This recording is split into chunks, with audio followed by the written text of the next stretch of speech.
எந்த வருஷமும் நான் வாங்கினதே இல்லை. எனக்கு ஒரு மெமரிஸ் மாதிரி இருக்கட்டும். ஐயோ அவ்வளோ அழகா இருக்கு. அடுத்ததாக ஒரு கியூட்டான கிம்ப யோசிச்சேன், வேண்டான்ட்டு எனக்கு டேகே பிரிக்கல. அப்படி மெஷின் ஒர்க் ஆகுறது. எனக்கு ட்ரெஸ் மேல கண்ணு போகாது, இந்த மாதிரி ஐட்டம் மேல தான் கண்ணு போகுது.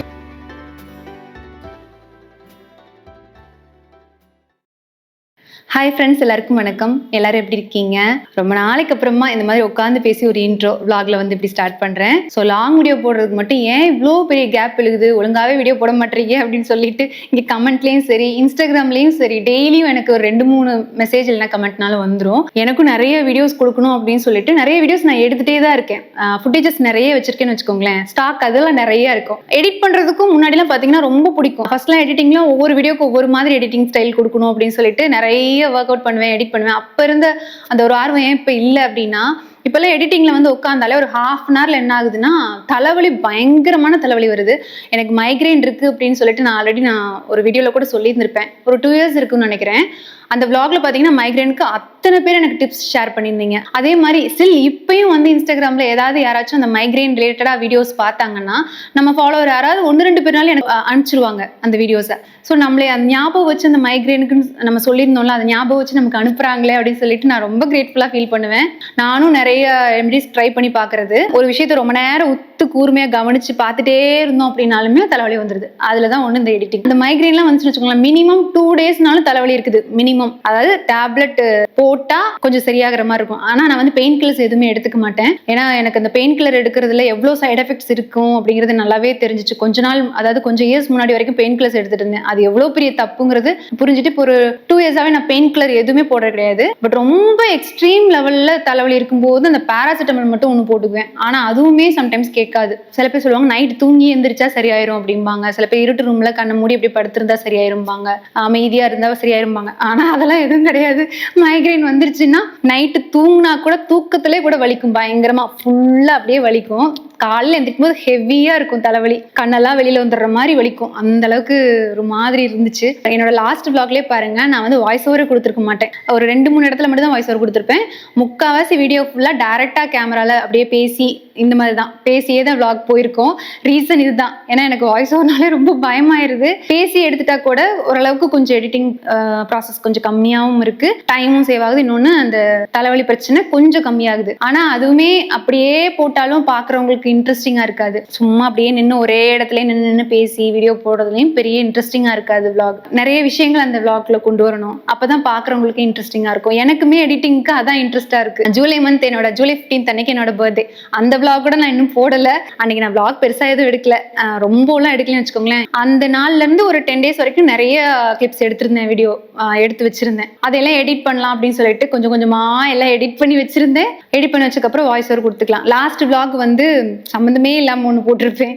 அந்த டைம்ல தான் நான் பர்த்டே விளாக் கொடுக்கலாம் அப்படின்னு நினைச்சிட்டு இருந்தேன். அப்ப பாத்தீங்கன்னா அந்த எடிட் பண்ண வச்ச ஃபைல்ஸ் எல்லாம் பாதி ஃபைல் எரேஸ் ஆயிருந்துச்சு. சுத்தமா காணும். நான் பேக்கப் எடுக்கிறேன், எடுக்கவே முடியல. ஏன்னு பார்த்தா ஸ்டோரேஜ் இஷ்யூனால அது வந்து சேவ் ஆகாமலே இருந்திருக்கு. அப்பதான் அந்த விளாக் போட்டேன், அந்த பேசியே எடுத்திருப்பேன் இல்லையா, அதனால அந்த விளாக் வந்து லாஸ்டா வந்திருக்கும். ஆனா அதுவுமே வந்து ஒரு சில பேருக்கு நல்லா இருந்துச்சு, பிடிச்சிருந்துச்சுன்னு தான் சொன்னீங்க. நான் முடிஞ்ச அளவுக்கு இனிமே வந்து கொஞ்சம் டைரக்டா கொஞ்சம் பேசி அப்புறம் கொஞ்சம் வாய்ஸ் ஓவர் அந்த மாதிரி எடுக்கலாம் அப்படின்னு நினைச்சிட்டு இருக்கேன். ஏன்னா அதுதான் எனக்கும் கன்வீனியன்ட்டா இருக்கும்னு நினைக்கிறேன். நான் அதனால இனி என்னன்னா, இப்போ ஷார்ட்ஸ் அண்ட் ரீல்ஸ் எடிட் பண்றேன்னா கூட எனக்கு பிரச்சனை இல்லை. பட் லாங் வீடியோ எடிட் பண்றேன்னா எனக்கு என்னமோ நான் எடிட் பண்ணாதான் எனக்கு அது சாட்டிஸ்ஃபைடா இருக்கிற மாதிரி ஃபீல் ஆகுது. அதனாலதான் இப்போ வரைக்குமே ஒரு எடிட்டர் அந்த மாதிரி நான் போகல. இப்போ வரைக்கும் அது நான் தான் எடிட் பண்ணிட்டு இருக்கேன். பட் ஷார்ட்ஸ் அண்ட் ரீல்ஸ் வந்து இந்த லாங் வீடியோவோட இது எடிட் பண்றது கொஞ்சம் ஈஸியா தான் இருக்கும். அதனால வீக்லி 2 or 3 வந்து கண்டிப்பா ஷார்ட்ஸ் வந்துடும். லாங் வீடியோ முடிஞ்ச அளவுக்கு என்னால எடிட் பண்ண முடியுமோ அந்த அளவுக்கு பார்த்து ஒரு மினிமம் கேப் வச்சுக்கிறேன். ரொம்ப பெரிய கேப் விடாம ஒரு மினிமம் கேப் வச்சு நான் உங்களுக்கு வந்து போஸ்ட் பண்றேன். ஸோ இந்த விளாக் வந்து ஒரு இன்ட்ரெஸ்டிங்கான விளாகா தான் இருக்கும். பர்த்டே விளாக் தான், தப்பா எடுத்துக்காதீங்க. இவ்வளவு நாள் கழிச்சு பர்த்டே விளாக் போடணுமா, போடாமலே விட்டுறலாம் அப்படின்னு நினைச்சேன். பட் ஓகே, ஒரு மெமரிஸ் மாதிரி இருக்கட்டும். இது ஒரு மெமரிஸ் மாதிரி இருக்கட்டும் அப்படின்னு நான் ஏன் சொன்னேன்னா, எனக்கு எல்லா பர்த்டே விடவும் இந்த பர்த்டே ரொம்ப ஸ்பெஷல் அப்படின்னு தான் சொல்லுவேன். ஏன்னா எதிர்பார்க்காத நிறைய சர்ப்ரைசஸ் இந்த பர்த்டேக்கு நடந்துச்சு. அதனாலதான் அந்த விளாக் வந்து நான் எப்படியாவது போடணும்னு சொல்லிட்டு ட்ரை பண்ணேன். ஆனா இவ்வளோ கேப் விழுந்துருச்சு. இந்த பர்த்டேக்கு நான் பெருசா விளாகும் ரொம்ப லென்த்தியாலாம் எடுக்கல. சும்மா அங்கங்க ஒரு சின்ன சின்ன மெமரிஸ்க்காக மட்டும் கிளிப்ஸ் எடுத்துக்கிட்டோம். நைட் எப்பவும் போல 12 மணிக்கு கேக் கட் பண்ணாங்க. ஹஸ்பண்ட் வந்து கேக் வாங்கிட்டு வந்துருந்தாங்க.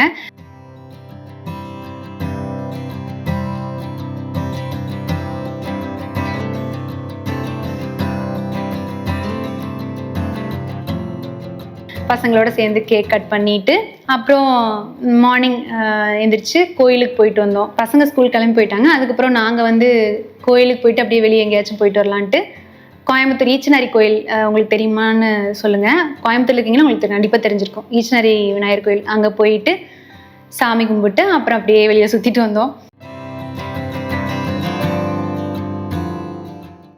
அப்புறம் ஈவினிங் வந்து பசங்களுக்கு ஏதாவது செஞ்சு கொடுக்கணுன்ட்டு பாயாசம் மட்டும் வச்சேன்.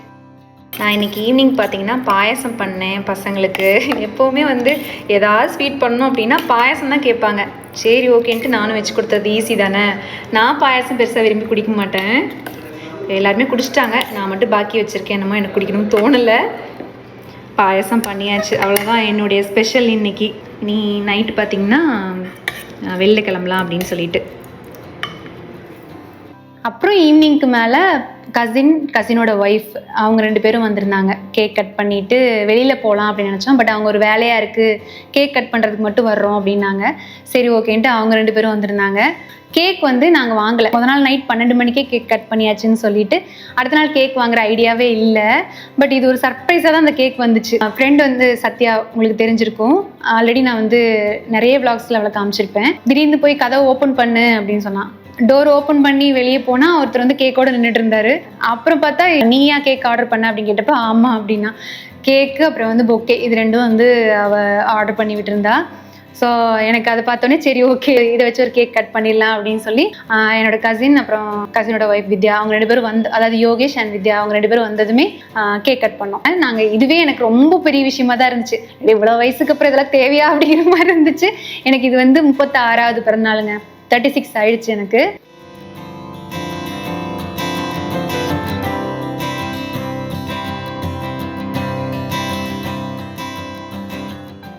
அதுக்கப்புறம் கேக் கட் பண்ணி முடிச்சுட்டு தென் நாங்கள் டின்னருக்கு வெளியே போயிட்டோம் சாப்பிட்றதுக்கு.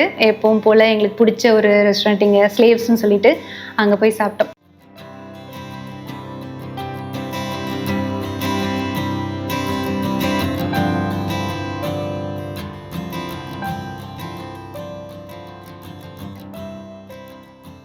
அவ்வளோதான், அன்னைக்கு பர்த்டே சூப்பராக முடிஞ்சிச்சு. நிறைய விஷஸ் வந்துச்சு. எப்பவும் போல தான் நான் ரொம்ப கிரேட்ஃபுல்லாகவும் தேங்க்ஃபுல்லாக தான் ஃபீல் பண்ணுறேன் ஒரு வருஷம் பர்த்டேக்கும். அது ஒரு மாதிரி எப்படி சொல்கிறது, அந்த டே பிரைட்னப் ஆன மாதிரி ஆயிரும் அந்த விஷஸ்லாம் பார்க்கும்போது. அப்புறம் வந்துட்டு முக்கியமாக கிஃப்ட்ஸ் நான் சொல்லி ஆகணும். இந்த வருஷம் எனக்கு வந்து கிஃப்ட்ஸ் கிடைச்ச மாதிரி எந்த வருஷமும் நான் வாங்கினதே இல்லை, எனக்கு கிடைச்சதும் இல்லை. ஒரு சின்ன ஒரு பொருள் நமக்கு தெரியாமல் நமக்கு அது ஒன்று கிடைச்சதுன்னா கூட அது ஒரு பயங்கர ஒரு ஹாப்பியாக ஃபீல் ஆகும்ல. அந்த மாதிரி ஒரு ஓவர்வெல்மிங்காக இருந்துச்சு இந்த டைம் எனக்கு. நான் என்னென்ன கிஃப்ட்ஸ் வந்துச்சு அப்படிங்கிறத வந்து உங்களுக்கு ஷேர் பண்ணுறேன் பாருங்க. ஷோ ஆஃப் மாதிரி நினச்சிக்காதீங்க. ஜஸ்ட் ஒரு என்னோட ஹாப்பியான மூமெண்ட்ஸை உங்க கூட ஷேர் பண்ணிக்கிறேன்.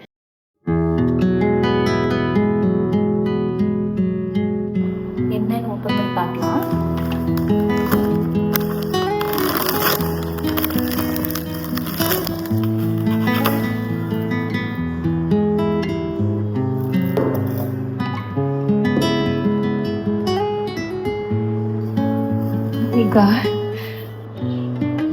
ஸ்பீச்லெஸ் தான் சொல்லணும். தெரியுதா, என்கிட்ட இருந்து இப்படி ஒரு எக்ஸ்பிரஷன் வரவே வராது. சீரியஸா எனக்கு நான் நிறைய வீடியோஸ் பார்ப்பேன். ஒருத்தரோட எக்ஸ்பிரஷன் பார்க்கும்போது எதுக்கிட்ட எவ்வளோ எக்ஸ்பிரஷன் கொடுக்குறாங்கன்னு யோசிச்சிருக்கேன். ஆனால் எனக்கு இதுக்கு என்ன பேசுறதே தெரியல. ஐயோ அவ்வளோ அழகா இருக்கு. நான் உங்களுக்கு கேமராவில் காமிக்கிறேன். ஃபோனை விட கேமராவில் இன்னும் கொஞ்சம் சூப்பராக இருக்கும். நான் காமிக்கிறேன்.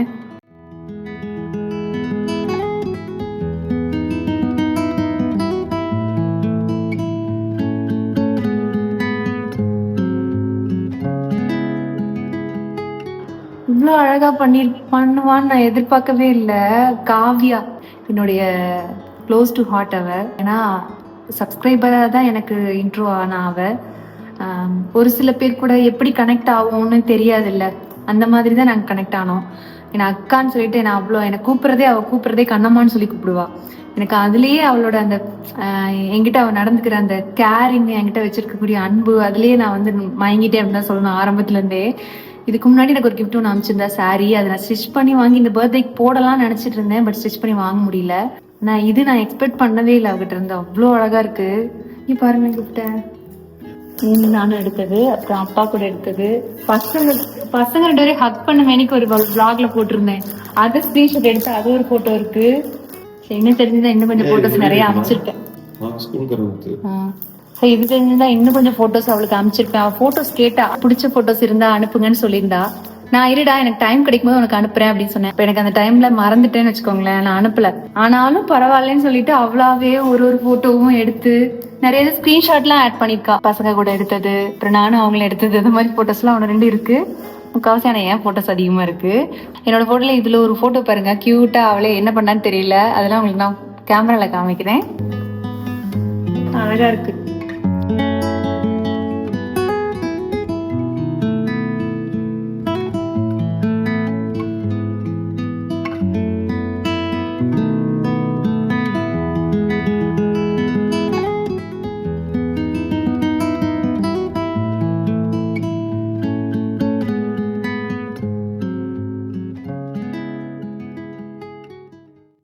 அடுத்ததா ஒரு கியூட்டான கிஃப்ட். இந்த கிஃப்ட் தான். எனக்கு டாய்ஸ் பிடிக்கும்னு நான் நிறைய வீடியோஸ்ல சொல்லியிருப்பேன். யார் பண்ணி கொண்டு வந்து கொடுத்ததுன்னா அஸ்விதான்னு சொல்லிட்டு என்னோட ரிலேட்டிவ் தான். அவ கிராஷெட் ஒர்க்லாம் நல்லா பண்ணுவா, சூப்பரா பண்ணுவா கிராஷெட்ல.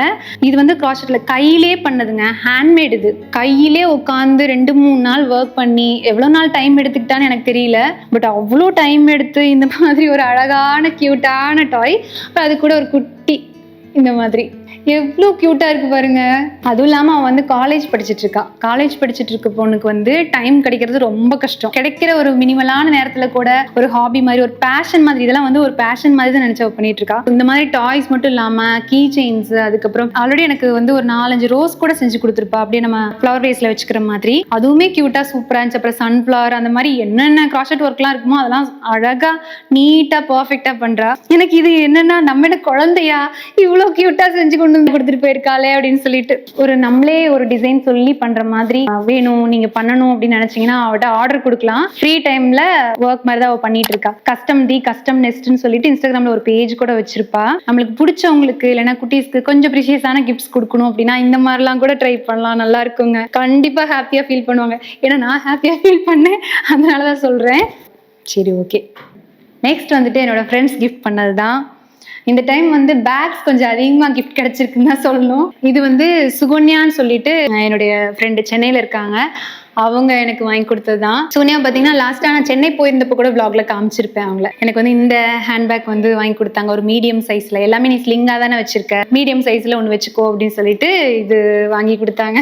அடுத்ததா என்னுடைய விஷ் லிஸ்ட்டில் ரொம்ப நாளாக இருந்த ஒரு பேக், வாங்கலாமா வேணாமான்னு யோசிச்சுட்டு இருந்தேன். கடைசியில் பார்த்தா என் ஃப்ரெண்ட் சத்யா வந்து நான் வாங்கி தரேன் அப்படின்னு சொல்லிட்டு இதை வாங்கி கொடுத்தாங்க. வேண்டான்னு, ஏன்னா இது கொஞ்சம் காஸ்ட் வைஸ் கொஞ்சம் ஜாஸ்திங்க. கெஸ் பிராண்டில் ஒரு கிராஸ் பாடி பேக் மாதிரி தான், சின்ன ஒரு பேக் தான். ஆனால் வந்து நம்ம கிராஸ் பாடி மாதிரி யூஸ் பண்ணிக்கலாம். இது கிராஸ் பாடி பேக் தான், கிராஸ் பாடி மாதிரிங்கிறேன். இது வந்து குர்த்திஸ் கூட போடுறதுக்கு அவ்வளோ நல்லா இருக்குமான்னு தெரியல. இப்போ ஏதாவது வெஸ்டர்ன் வேர் மாதிரி போடும்போது இந்த பேக் யூஸ் பண்ணிக்கலாம். ரொம்ப யோசிச்சேன், வேண்டான்ட்டு கார்ட்டில் ரொம்ப நாள் ஆட் பண்ணி வச்சிருந்து. கடைசியில் எனக்கு பர்த்டேக்கு இது கிடைக்கணும், அதுவும் அவள் கொடுக்கணும்னு இருந்திருக்கு. So thank you. ஆக்சுவலாக நிறைய டைம் அவங்களுக்கு தேங்க்ஸ் சொல்லிட்டேன், பட் இந்த வீடியோலையும் தேங்க்ஸ் சொல்லிடுறேன். கிஃப்ட் பண்ணவங்களுக்கு பத்திரமா வச்சுக்கணும், ஞாபகார்த்தமா. எவ்வளோ நாளாலும் ஒன்றும் ஆகக்கூடாது அப்படின்னு சொல்லிட்டு சேஃபாக வச்சுட்டு இருக்கேன் இந்த பேகு, அந்த பேக் எல்லாமே. நெக்ஸ்ட் வந்துட்டு ஒரு எதிர்பார்க்காத கிஃப்ட். சீரியஸ்லி நான் இதை எக்ஸ்பெக்ட் பண்ணவே இல்லை, இவங்க கிட்ட இருந்து கிஃப்ட் வரும் அப்படின்னு சொல்லிட்டு. இது வந்து கௌதமி கிட்ட இருந்து வந்த கிஃப்ட் தான். நான் எதிர்பார்க்கவே இல்லை கௌதமிட்ட இருந்து கிஃப்ட் வரும்ன்ட்டு. ஏன்னா எல்லா வருஷமும் விஷ் பண்ணிக்குவோம் ஒருத்தர். நான் வந்து எனக்கு முடிஞ்சா ஏதாவது கிஃப்ட் வாங்கி கொடுப்பேன், இல்லைன்னா நேரில் பார்த்தா நாங்கள் கிஃப்ட்ஸ் வந்து ஷேர் பண்ணிக்குவோம், அப்படிதான் இருந்துச்சு. இந்த மாதிரி சர்ப்ரைஸாக கிஃப்ட் பண்ணுறது இதுதான் ஃபர்ஸ்ட் டைம் நினைக்கிறேன். ஸோ இதில் என்ன இருந்துச்சுன்னா, நான் ரொம்ப நாளாக தேடிட்டு இருந்த ஒரு 2 பொருள் தான். ஒன்று வந்து வாட்ச் பாக்ஸ். இது வந்து நம்ம ட்ராவலுக்கு எடுத்துகிட்டு போய்க்கலாம், ஒரு 3 வாட்சஸ் வச்சுக்கிற மாதிரி. இது நம்ம இப்போ நார்மலாக ஒரு வாட்ச் பாக்ஸ் அப்படின்னா கொஞ்சம் ஸ்கொயராக, ஒரு ரஃபாக, கார்ட்போர்ட் மாதிரி திக்காக இருக்கும்ல. இது அப்படி இல்லை, நம்ம கேரி பண்ணி எடுத்துகிட்டு போய்க்கலாம். உள்ள ட்ராவல்குள்ளே வச்சு எடுத்துகிட்டு போகிறதுக்கும் ரொம்ப கன்வீனியண்ட்டாக சூப்பராக இருக்கும். அப்புறம் வந்துட்டு வாலெட் என்கிட்ட இல்லவே இல்லை. சீரியஸாக எனக்கு இதுதான் ஃபஸ்ட்டு வாலெட்டு. நான் வாலெட்டே வச்சுக்க மாட்டேன், வாங்கினதும் இல்லை. மிராஜியோ பிராண்ட்லேருந்து ஒரு வாலெட்டு. நான் இப்போ தான் பாருங்கள் டேகே பிரிக்கல, அப்படியே வச்சுருக்கேன். ஒரு வாலெட்டும் பார்த்தது நான் பயங்கர ஹாப்பி ஆகிட்டேன். ஆகா, இல்லாத 2 பொருள், அதுவும் ரொம்ப யூஸ்ஃபுல்லான ஒரு பொருளாக இருக்குது, எப்படி யோசிச்சு வாங்கி கொடுத்த அப்படின்னு சொல்லிட்டு கேட்டுட்டு இருந்தேன். ஸோ இது. அப்புறம் வந்து ஒரு சாம்ஸ். தாட்ஃபுல்லான கிஃப்ட்ஸ் இது எல்லாமே. இது மட்டும் சொல்லலை, எல்லாமே வந்த கிஃப்ட்ஸ் எல்லாமே ஒரு தாட்ஃபுல்லான கிஃப்ட்ஸ் தான் சொல்லுவேன். இது பாருங்க, இது பேக்ல நம்ம வந்து சாம்ஸ் மாதிரி போட்டுக்கலாம். என்னுடைய நாளவே வந்து பிரகாசமாக்கிட்டாங்க இவங்க எல்லாருமே. சொல்ல போனா கிஃப்ட்ஸ் கொடுத்தாதான் ஃப்ரெண்ட்ஸு, கிஃப்ட்ஸ் கொடுக்கலன்னா ஃப்ரெண்ட்ஸ் இல்லை அப்படின்னு நான் சொல்ல வரல. அவள் ஒரு ஹாப்பியா ஃபீல் பண்ணுவா, அவனால இன்னும் நம்ம ஸ்பெஷல் ஆக்கலாம் அப்படின்னு நினைச்சு இவங்க பண்ணியிருக்காங்க இல்லையா, ஒரு தாட்ஃபுல்லா நினைச்சு என்னை ஞாபகம் வச்சு பண்ணியிருக்காங்க இல்லையா, அது ரொம்ப பெரிய விஷயம். என்னுடைய ஃப்ரெண்ட்ஸ், அப்புறம் வந்து என்னோட ஃபேமிலி, அப்புறம் என்னுடைய ஃபேமிலினா நீங்கள் எல்லாரும் சேர்ந்து தான் சொல்கிறேன், உங்களையும் சேர்த்து தான். ஏன்னா எனக்கு இது ரொம்ப வருஷம் நான் இதுலேயே இருக்கிறனால எனக்கு இது எல்லாமே ஒரு ஃபேமிலி மாதிரி ஃபீல் ஆகுது. அதனால தான் நான் என்ன பேசினேன் இன்னைக்கு விளாகில், எப்படி நான் விளாக் கன்வே பண்ண போகிறேன் அப்படிங்கிறது எனக்கு தெரியல. நான் பாட்டுக்கு என் மனசுக்கு இருக்கிறது எல்லாத்தையும் அப்படியே பேசிட்டேன். இது ஒரு கேஷுவலான விளாக் மாதிரி தான் இந்த விளாக் கொண்டு போக போகிறேன். ஸோ இதுக்கப்புறம் இனி வரக்கூடிய கிளிப்ஸ் எல்லாமே பார்த்தீங்கன்னா அந்த பர்த்டேக்கு அப்புறமா எடுத்த கிளிப்ஸ் தாங்க. நாங்கள் கரெக்டாக இந்த வருஷம் பர்த்டேக்கு பார்த்தீங்கன்னா நான் ரொம்ப நாளாக என்னோட விஷ்லிஸ்ட்ல இருந்த ஒரு விஷயம், ரொம்ப வருஷம் விஷ்லிஸ்ட்னே சொல்லணும், அங்கே எனக்கு போகணும், எனக்கு கூட்டிகிட்டு போங்க, இந்த பர்த்டேக்குனாலும் எனக்கு கூட்டிகிட்டு போங்கன்னு சொல்லியிருந்தேன். ஆனால் இந்த வாட்டி நோன்னே சொல்லலை. சரி வா, ஓகே போயிட்டு வரலாம் அப்படின்ட்டு ஹஸ்பண்ட் வந்து பிளான் பண்ணி ஓகேன்னு போயிட்டு வந்தோம். சரி நாங்கள் எங்கே போனோம், அது என்ன விஷ்லிஸ்ட் அப்படிங்கிறத வந்து இனி விளாக்ல பார்க்கலாம். மேபி இந்த விளாக் வந்து ரொம்ப லென்த்தியாக போகுது, ஒரு 30 மினிட்ஸ்க்கு மேலே போகுது அப்படின்னா கண்டிப்பாக அதை வந்து நான் பாதியாக கட் பண்ணி இன்னொரு விளாகாக கொடுக்குறேன். பார்க்கலாம், இந்த விளாக் இனி வந்து கண்டினியூ பண்ணலாம்.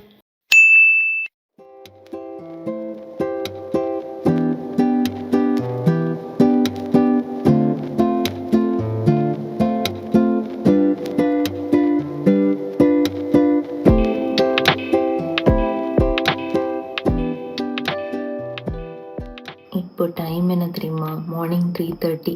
எல்லாருமே தூங்கிட்டு இருக்காங்க.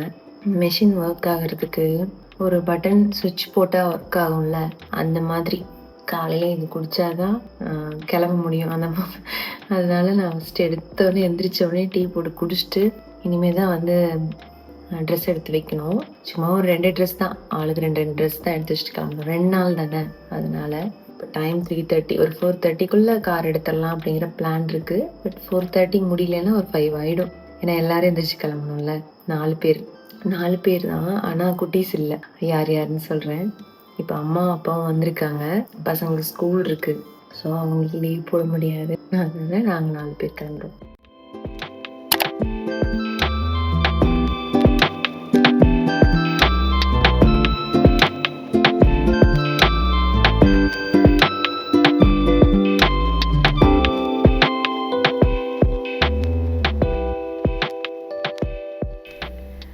ஸோ நாங்கள் 4 பேரும் தான் இந்த ட்ரிப்புக்கு கிளம்பி போயிருந்தோம். யாருன்னா என்னோடய சின்ன அத்தை இருக்காங்க இல்லையா, அதாவது என்னோடய 2வது மாமா, அவங்களுடைய பையனும் பொண்ணும், கீர்த்தனா அண்ட் யோகேஷ், அப்புறம் என்னோடய ஹஸ்பண்ட். இந்த மாதிரி 4 பேர் அந்த ட்ரிப்புக்கு கிளம்பி போயிருந்தோம்.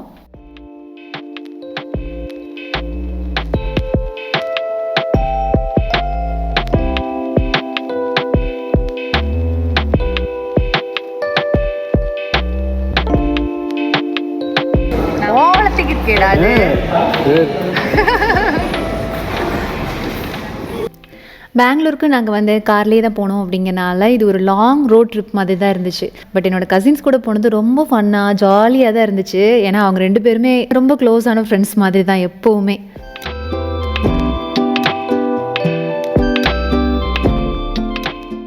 அண்ட் கீர்த்தனா பார்த்தீங்கன்னா மேரேஜ்க்கு அப்புறம் அயர்லாந்தில் தான் இருக்கா. ஸோ அங்கேருந்து இந்தியா வந்திருந்தா.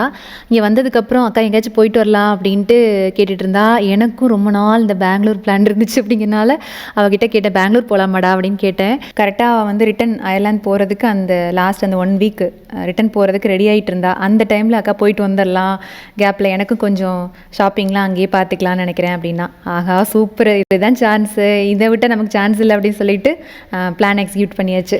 அவங்க 2 பேரும் வரலைன்னா கண்டிப்பாக நாங்கள் வந்து பெங்களூர் வந்திருக்கவே மாட்டோம். ஏன்னா அதுக்கொசரம் வரணுமா அப்படின்ட்டு கண்டிப்பாக வந்து கிளம்பி வந்திருப்பாங்கம்மா அப்படிங்கிறது டவுட்டு தான். அப்புறம் நாங்கள் பெங்களூர் வந்து ஒரு ஆஃப்டர்நூன் டைமில் ரீச் ஆகிட்டோம். ஒரு 8 hours கிட்ட ஆச்சுன்னு வச்சுக்கோங்களேன் ட்ராவல் டைம். நாங்கள் அங்கே போனதுமே மடிவாலா அப்படின்னு ஒரு இடத்துல சேவரி பிஸ்னஸ் ஹோட்டல், அந்த ஹோட்டலில் தான் ரூம் புக் பண்ணோம். 2 ரூம்ஸ் இருக்கிற மாதிரி, காமனாக வந்து ஒரு ஹால், 2 ரூம் இருக்கிற மாதிரி புக் பண்ணிட்டோம். ஏன்னா நாங்கள் 4 பேருங்கிறனால அதாவது ஒரு ரூம் மாதிரி தான் இருக்குங்க, பட் உள்ளுக்குள்ளேயே 2 ரூம்ஸ், ஒரு ரூம்லேயும் டபுள் பெட் காட் தான், நல்ல ஸ்பேஷியஸாக இருந்துச்சு. எங்களுக்கு அந்த ஆஃப்டர்நூன் டைம் அங்கே போனதுமே ஒரு மாதிரி டயர்டாகிடுச்சு. அப்புறம் சரி ஓகே சாப்பிட்டு மறுபடியும் நம்ம வெளியே போய்க்கலாம் அப்படின்னு சொல்லிட்டு அந்த ஹோட்டல்லே கீழே பார்த்தீங்கன்னா ரெஸ்டாரண்ட் இருக்குது, அங்கேயே நம்ம சாப்பிட்டுக்கலாம். ஃபுட் வந்து சூப்பராக இருந்துச்சுங்க. எனக்கு லிட்டரலி ஒரு கேரளா ஃபுட் சாப்பிட்ட மாதிரி தான் இருந்துச்சு அங்கே சாப்பிட்டது. கோகனட் ஃப்ளேவர் வாயிலுக்கு கரையுது. ஃபிஷ் என்ன ஃபிஷ்? காந்தாரி பாட்டில் காந்தாரி வாயில போட்டுக்கிட்டே மெல்ட் ஆகுது. ஓகே மலபார் ஸ்டைல் பிரியாணி, அதுக்கப்புறம் மந்தி, மலபார் ஸ்டைல் பிரியாணி, அதுக்கப்புறம் மந்தி, அப்புறம் ஃபிஷ்ஷில் ஒரு வெரைட்டி சாப்பிட்டோம். எல்லாமே எனக்கு என்னமோ அங்கே கேரளாலேயே சாப்பிட்ட மாதிரி தான் இருந்துச்சுங்க. டேஸ்ட் வைஸ் சூப்பராக இருந்தது. அதை முடிச்சுட்டு அதுக்கப்புறம் நாங்கள் வந்து ஒரு இடம் போகலாம் அப்படின்னு நினச்சது. எந்த இடங்கிறது வந்து நான் சஸ்பென்ஸாகவே கொண்டு போயிட்டுருக்கேன் பாருங்கள். கண்டிப்பாக கெஸ் பண்ணியிருப்பீங்க ஒரு சில பேர், ஆனாலும் அதை அந்த டைமில் நான் சொல்கிறேன். சரி ஓகே அது அன்றைக்கி போகலாம் அப்படின்னு நினச்சதான் நான், பட் டயர்ட்னால வேண்டாம் அடுத்த நாள் காலையில் போய்க்கலாம் அப்படின்னு சொல்லிட்டு அப்புறம் கீர்த்தனா வந்து ஷாப்பிங்கும் முடிச்சுக்கலாம் அப்படின்ட்டு ஒரு மால் போனோம்.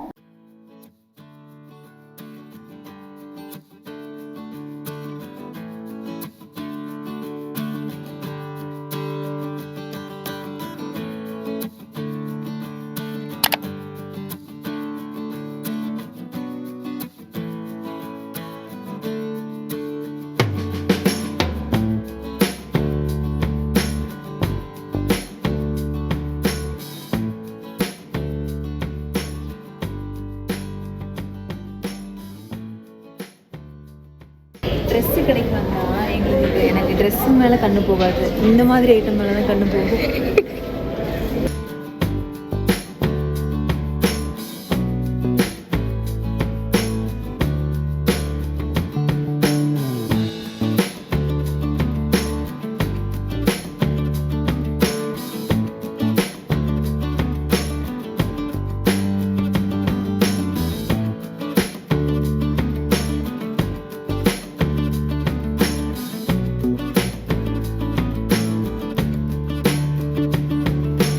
எதை பார்க்க வந்தோம், எதை பார்த்துட்ருக்கோம் அப்படிங்கிற மாதிரி தான் எப்போவுமே. இந்த வெஸ்ட் சைடுக்குள்ளே உள்ளே போனோடனே ஃபஸ்ட்டு போனோடனே பார்க்குற செக்ஷன் நான் வந்து இதை தான் பார்ப்பேன்னு வச்சுக்கோங்களேன்.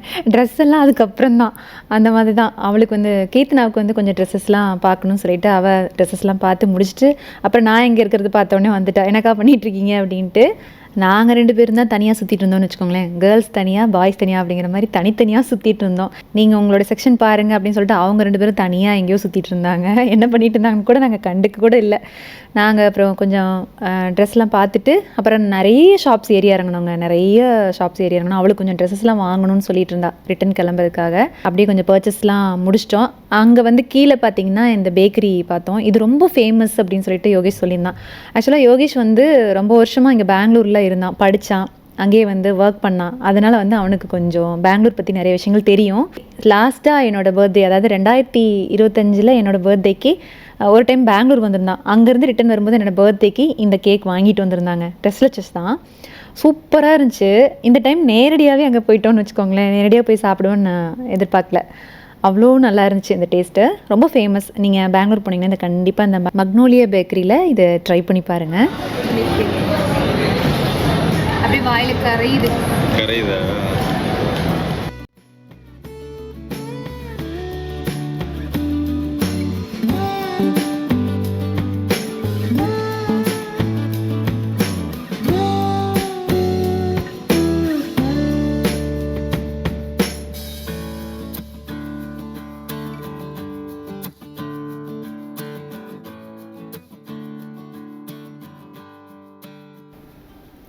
நாங்கள் இதுக்கு முன்னாடியே ஒரு டைம் பெங்களூர் வந்திருக்கோம். அந்த விலாகும் நான் போட்டிருப்பேன். நீங்கள் பார்த்துருப்பீங்களான்னு தெரியல, எல்லோரும் பார்த்துருப்பீங்களான்னு தெரியல.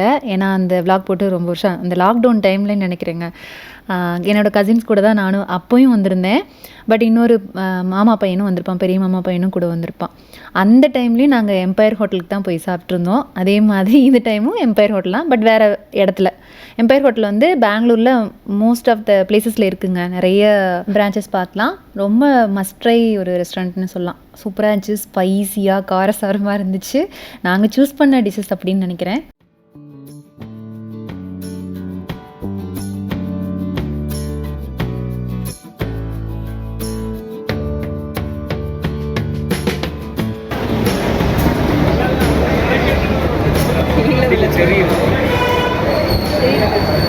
வீடாக அப்படியே முக்கி தரது அப்படித்தானே. இது என்ன பேப்பர் ஆட்டம்?